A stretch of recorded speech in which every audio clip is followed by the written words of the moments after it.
Here we are again. Thank you so much for joining me, my friends. Brendan Rico, Frank Dixon, Debbie Schaefer-Reed,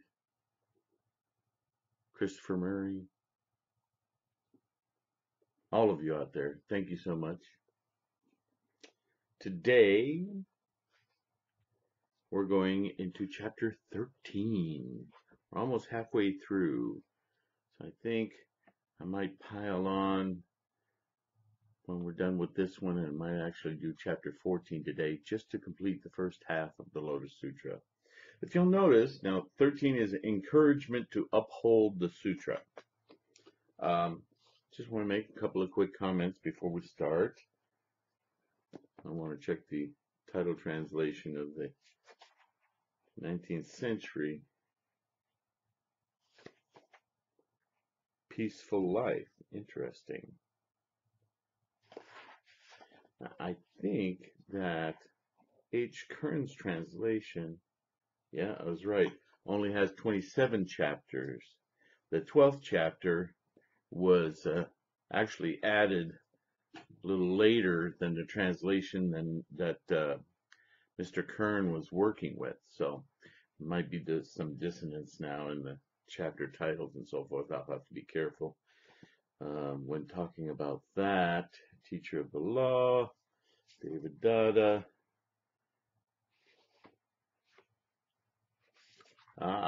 Interesting. The translation in this translation from the Rishoko Sekai is exhortation to hold firm. That I think is more indicative of the what I keep calling the strong mind of determination. Yeah. So yeah, I kind of like that title. If you'll notice, there's an evolution going on throughout the chapters here. We started with, I'm teaching now what I have not taught yet in 42 years. So this is new. By the way, in case that makes you wonder and think that I'm a liar, don't think that.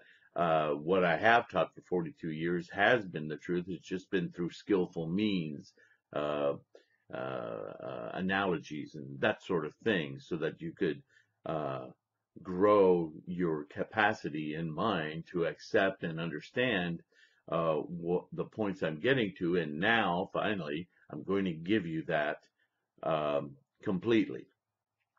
And then everybody rushes to be assured that they do have the capacity, and please assure us that we will understand, that we will attain complete and full enlightenment. And he has to appease all these different types of students and lay people. Yes, you will, you'll get it, keep going. In fact, when you endeavor to get it at this level, this practice looks like this. And he starts describing very specifically the Bodhisattva practice in order to attain the Buddha way, right? And so this is the evolution chapter through chapter, right? And now in chapter 13, after he's, the last chapter really, the last two actually, not only given us specific ways of practice, but also kind of given us this picture that Nichiren took to begin to design this Gohonzon. The next chapter, quite logically, is now you're going to, this can happen in an instant, as he just described in the last chapter, but chances are, even though you can be enlightened in an instant, hanging on to that instant is difficult.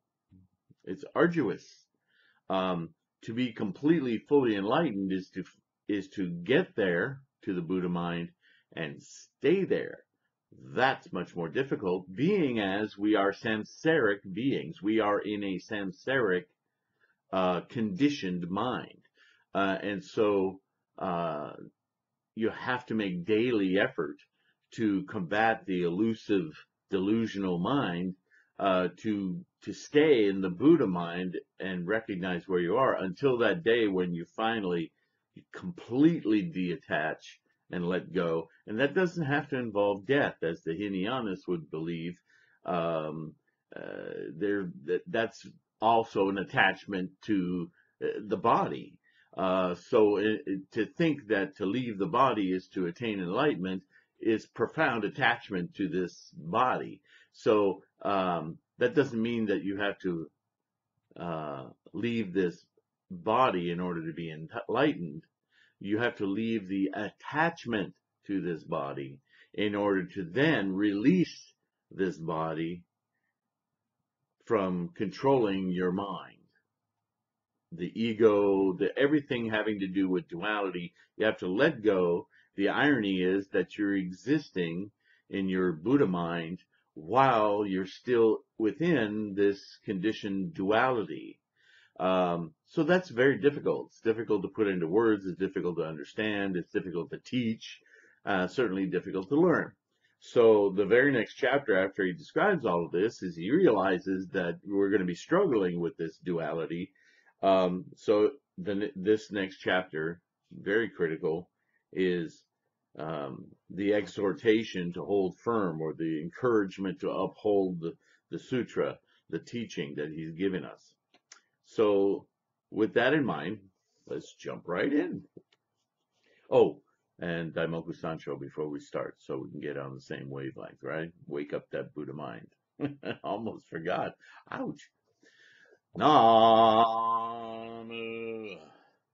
Myoho Renge Kyo. Namu Myoho Renge Kyo. Namu Myoho Renge Kyo. I forget his words, but somebody just made a comment to me about my, I don't know, I'll paraphrase it, but my easy familiarity, my way of discussing these teachings. I'm not so stiff and formal, and he really appreciated that. And man, I love to know that, in fact, I think that most of you who are watching me are probably doing so because I'm that accessible. It's not something I try to do. It's not manufactured. It's just the way I am. And that's the way I think Buddhism, by Buddha's own words, Shakyamuni taught to teach this Buddhism in whatever way you can. And so this is the way that my sincerity and my enthusiasm and my truth communicates. This is the way I communicate everything I do. It's the same way in my art, when I do art openings. Buddhism isn't some stiff formal thing. It's a really human living answer. So thank you for pointing that out. I'm still a man. I still like to know that I'm reaching people. I know that's an attachment. I don't claim to be anything else than a man. I just study a lot, and I'm sharing this with you. And as I share it, I recite it, copy it, video. So I'm trying to do everything that I'm being instructed to do by Shakyamuni himself. This is the way I do it. You do it your own way. At that time, the Bodhisattva Medicine King, and the Bodhisattva Medicine King comes up a lot. I did a video on responding to people asking me about why monks burn themselves in. It's horrible. It's horrible, horrible. Even the Dalai Lama, who is a Hinayana, Mahayana Buddhist,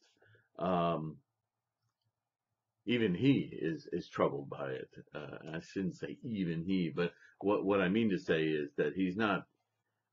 Tibetan Buddhism is quite a mixture of Buddhist teachings, and non-Buddhist teachings. And so I'm on the fence about him, but he does a lot of good. Even just the merit for spreading Buddhism is really wonderful. So I'm not talking down about him. I'm just saying, as far as strict scholarship of Buddhism, got some issues.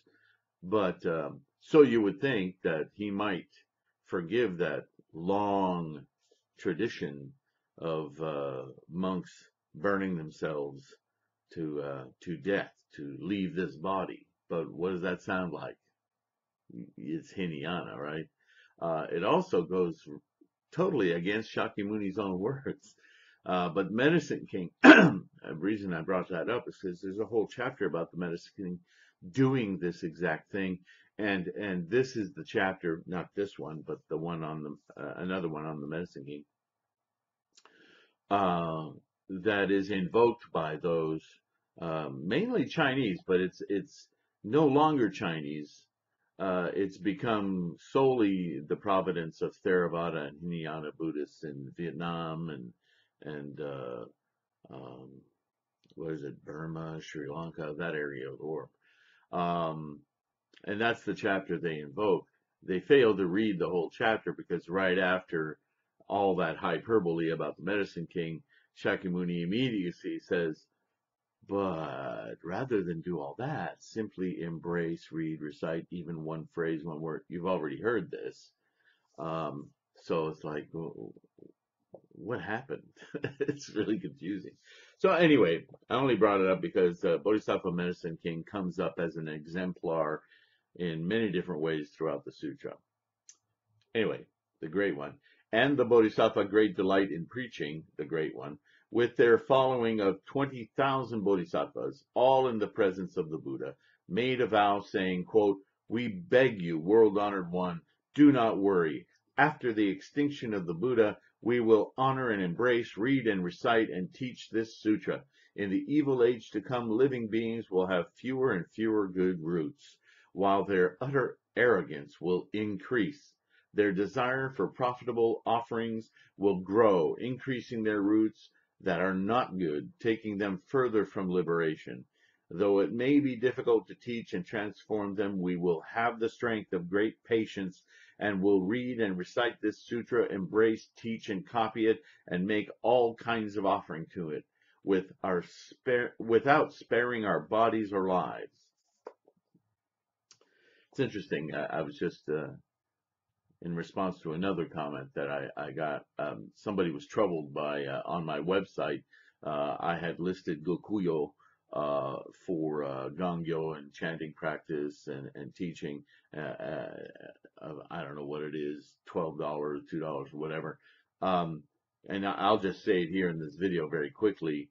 In old cultures, people would offer whatever they had, clothing, rice, money, whatever they could spare, to support the monks, who they revered because the monks would offer freely Buddhist teachings or support, just their support for upholding the teachings.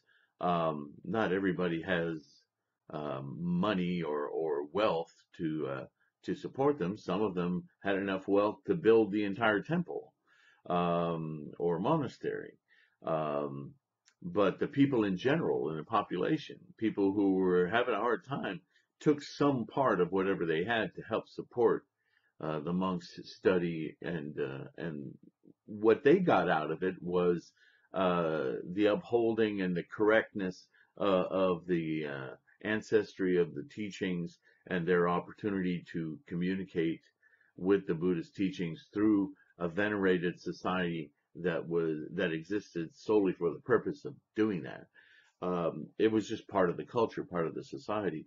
We don't have a society like that, especially in the West. There's little reverence for monks in the West. And so what I want to make absolutely clear is that Gokuyo is an offering. It's a donation, would be the Western word, and that's all voluntary.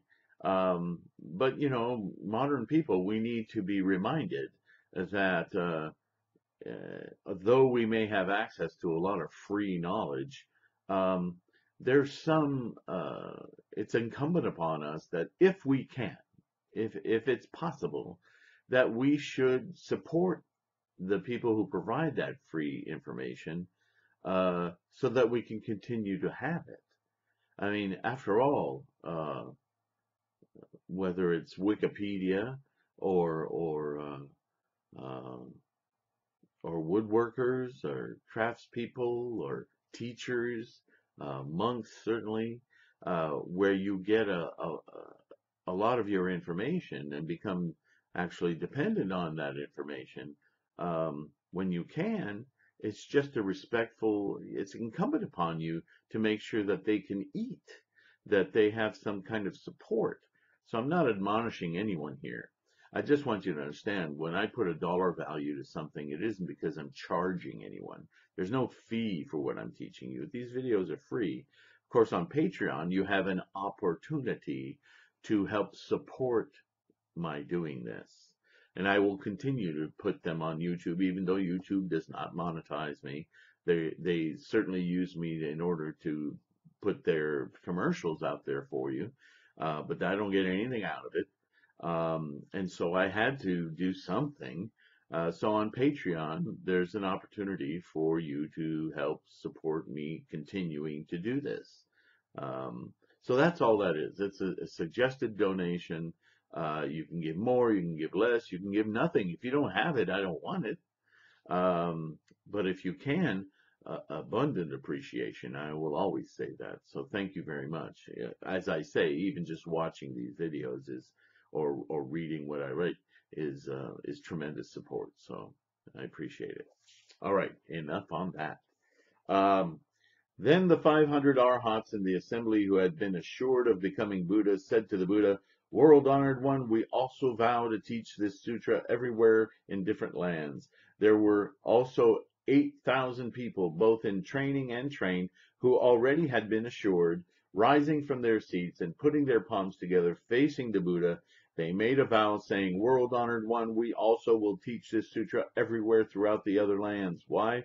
Because in this world, people are corrupt and evil, full of utter arrogance, of shallow virtues, angry, fawning, devious, and insincere. Then the sister of the Buddha's mother, the nun Mahaprajapati, with 6,000 nuns in training and trained, rose from their seats and, putting their palms together in complete attention, gazed up at the face of the world-honored one without taking their eyes away for even a moment. The world-honored one then said to Gautami, his mom, "Why do you," or no, the mom's sister, "why do you gaze at the Tathagata in such a troubled way? Are you wondering why I have not mentioned your name to assure you of supreme awakening?" Gautami, "I have already announced that all Shravakas generally are assured. Now, if you want to have your assurance, I will tell you that in the future lives, in the midst of the teachings of the 68,000 millions of Buddhas, you will become a great Dharma teacher, and these 6,000 nuns in training and trained will become Dharma teachers. Thus you will gradually fulfill the Bodhisattva way and become a Buddha, named Seen with Joy by all the living Tathagata. One worthy of offerings, truly awakened, fully clear in conduct, well gone, understanding the world, unexcelled leader, trainer of men, teacher of heavenly beings and people, Buddha, world-honored one. Gautami, this seen with joy by all the living, Buddha, will in turn assure 6,000 bodhisattvas of supreme awakening." Then the mother of Rahula, the nun Yashodhara, thought, "In his assurances, the world-honored one has left only my name unmentioned." The Buddha said to Yashodhara, "In future lives, in the midst of the Dharma of hundreds of thousands of billions of Buddhas, by doing bodhisattva practice, you will become a great Dharma teacher, gradually fulfilling the Buddha way, and in a good land become a Buddha named having 10 million shining characteristics, Tathagata. One worthy of offerings, truly awakened, fully clear in conduct, well gone, understanding the world, unexcelled leader, trainer of men, teacher of heavenly beings and people, Buddha, world-honored one. The lifetime of that Buddha will last innumerable, countless eons. Then, that's his wife. Then the nuns Mahaprajapati and Yashodhara, together with their following, were full of joy, having gained something they had never had before. In the presence of the Buddha, they immediately spoke in verse, world-honored leader and teacher, comforter of human and heavenly beings, hearing your assurance was just what we needed. We are at peace. After reciting this verse, the nuns said to the Buddha, world-honored one, we too are able to proclaim this sutra everywhere throughout the lands in other regions. So they're adding their support. Then the world-honored one looked at the 80 trillion myriad of bodhisattva great ones. All these bodhisattvas were at the stage of never backsliding, had turned the never retreating Dharma wheel and mastered incantations and chanting. They got up from their seats, went before the Buddha, and putting their palms together in complete devotion, thought to themselves, if the world-honored one orders us to embrace and teach this sutra, we will proclaim this Dharma everywhere as the Buddha has taught it. And then they thought, the Buddha is now silent and gives us no orders. What should we do? It's a masterful investigation of the human mind and how it quickly loses confidence and wanders. This is just a mental exercise. I keep bringing that up. It's a very good analysis of how the human samsaric mind works, isn't it?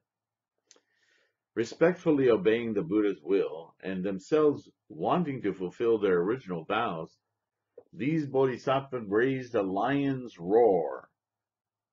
Now, the lion's roar is used a lot as a simile throughout Nichiren Buddhism. Here's where it comes from. They vowed, but now you'll know what the lion's roar is. So make a note. The lion's roar, and vowed before the Buddha, saying, quote, world-honored one, after the extinction of the Tathagata, we will travel around throughout the worlds in all directions in order to lead all the living to copy this sutra, receive and embrace it, read and recite it, explain its meaning, practice it as their dharma, and keep it in mind correctly. All this will be done through the Buddha's majestic power. Please, world-honored one, though in another region, see us and protect us from afar. Then the bodhisattvas all raised their voices together and spoke in verse. Now, I have to say, this is us. This is what I'm following this vow. So I'm part of this ceremony that he described 2,600 years ago. I have to be, because I am traveling around throughout the worlds in all directions in order to lead all living to copy this sutra, receive it and embrace it, read and recite it, explain its meaning, practice it in their dharma, and keep it in mind correctly. I mean, that's my whole motivation. It's risen from me naturally, not because I was told to do it. So this is talking about us. You're going to do the same thing, right? Please do not worry. After the Buddha's extinction in a frightful and evil age, we will teach everywhere. Though many ignorant people will curse and abuse us or attack us with swords and sticks, we will endure it all. That's quite a vow. In that evil age, there will be monks with twisted minds and fawning, crooked hearts. These are monks, not just casual people. Monks will be teaching incorrectly, boasting and full of pride, claiming to have attained what they have not. There will be forest dwellers wearing patched robes and living in seclusion, pretending that they practice the true way while disrespecting and putting other people down. Greedily attached to lucrative offerings, they will teach the Dharma to white-robed lay people and be respected and revered by the world as if they were arhats with the 6 divine powers. Now, do you see why I wanted to make a point about when I talk about money? Please know that this isn't a profit-seeking endeavor for me, okay? um, Cherishing evil in their hearts, always thinking of earthly things, and assuming the name of forest dwellers, they will love to find fault with us, saying such things as these monks, greedy for lucrative offerings, teach non-Buddhist doctrine. They fabricate their own sutras to delude the people of the world, just to become famous. They make distinctions and teach this sutra. They will continually try to ruin us in the midst of the great assembly by slandering all and speaking ill of us before kings and ministers, before Brahmins and ordinary citizens, and other groups of monks, saying these are people of wrong views who teach non-Buddhist doctrines.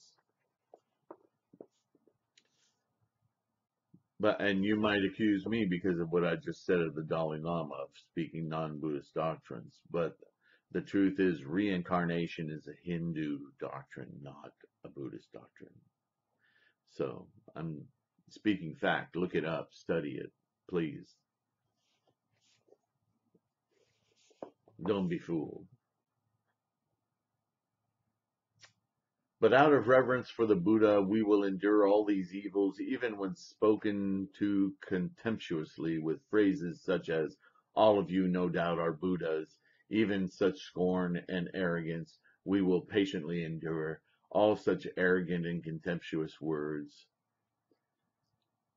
In other words, that's a satirical comment.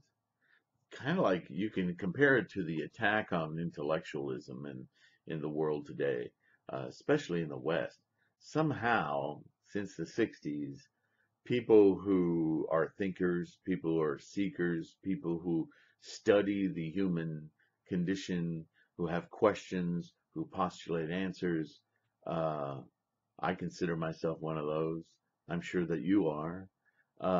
People scorn us. People who are incredibly ignorant and aren't well read, if they read at all. That people with just formulated opinions from what they hear in commercials and TV and wherever else they get their information. They just parrot other people's information. They don't really think for themselves. It's a scary, scary condition. But those people scorn us for. They, of course, tell us, "Oh, you think you're better than me." No, it's just that I work harder. I put effort into it. Unfortunately, they'll use that ire and that strange position to limit how you can be of assistance to them. They bury themselves. This is what, when you read the word ignorance in the Buddhist teachings, this is what he's talking about. Is ignorance isn't just a condition of not knowing. That's how we think about it today. But it's intentional not knowing. And that's where the arrogance kind of mixes in with the ignorance, right? I like what Alan Watts says about ignorance. Is like, say the word differently. It's ignorance. So it's not that they can't see the information. They just choose arrogance to ignore it as though it's unneeded and unnecessary. So that's what's being talked about here. Is it's a great struggle to try to teach people who have made in their minds the decision to ignore whatever they hear from anyone who they portend to be better than them. It's so frustrating. So obviously this takes a great dedication and patience to slowly be an example and guide people and find ways to communicate with people in a way that they will begin to accept new information, right? So that's the evil age that's talked about here, of a muddied eon, full of dreadful things. Evil spirits will take possession of others to curse, abuse, and insult us. this is what they're talking about, okay? Um,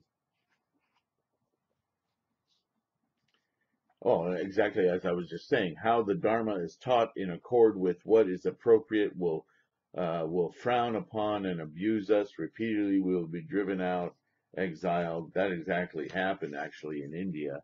They drove out Buddhism entirely.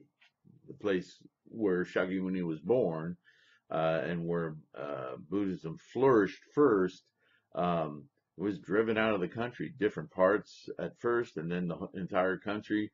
Um, thank goodness for traveling monks and the curiosity of the Chinese, uh, kind of taking the helm and translating and spreading. They really did the Buddha's work in that they did revere it, they did embrace it, and they did translate it, read it, copy it, and teach it. So a lot of our history of Buddhism, um, thousands of years of it, in fact, are due to the Chinese, from which it spread then to Korea, Japan, and so forth. And out of lower India, the early teaching spread southern out to the islands in Burma and Sri Lanka and so forth. Okay, so now we're upon the 14th chapter, um, and this is in this book is called Safe and Easy Practices. Um,